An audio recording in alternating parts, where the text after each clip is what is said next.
Mums tā interesanti sanāk, ka jebkura cīņa tur pret vardarbību, par zaļo kursu, par vēl kaut kādu tur, nezinu, baložu tārpu tiesībām, visu laiku tiek atduras pret tādu jautājumu kā nauda. Apstieties uz šiem cipariem. Kas ir šie pa cipariem? Šie cipari ir, piemēram, pa tādu lietu. 250 000 krīzes tālruņa pakalpojums potenciāli vardarbības gadījumu novēršanai.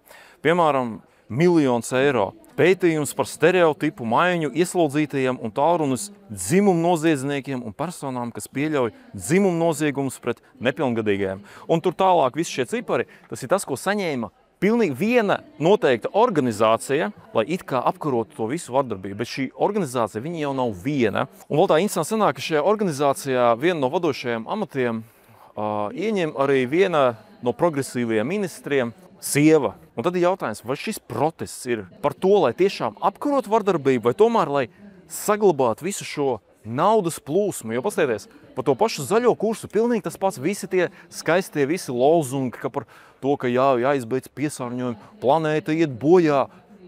Es esmu par to, lai būtu zaļi, tīrs gaiss. Ko jūs gribat par to? 10 miljardus eiro aptuveni lūdzu. Tas ir tas, ko taisās Latvija kaut kādus tur tuvākos 5-10 gadus maksāt par to, lai nodrošinātu to zaļo kursu. Pilnīgi tas pats arī šeit. Es saprotu, ka šie cilvēki varbūt arī ir tā kā pret to vardarbību, bet viņi tā kā nevisai saprot to, kas aiz tām visiem dokumentiem stāv. Aiz tiem visiem dokumentiem, plāniem, stratēģijām, cēliem mērķiem stāv nauda, kuru jāapgūst no Eiropas, lai prasītu Latvijas budžetā visu, bet tikai jautājums, vai tas tiešām novērsīs to pašu vardarbību? Vai no tā, ka Stambulas konvencija, vai viņi pieņemtu vai nepieņemtu, vai kaut kāds vīrs, atvainojos, pārtrauks visu sievu? Un, protams, ka nē. Ar to visu ir jānodarbojas Latvijas iekšlietu sistēmai.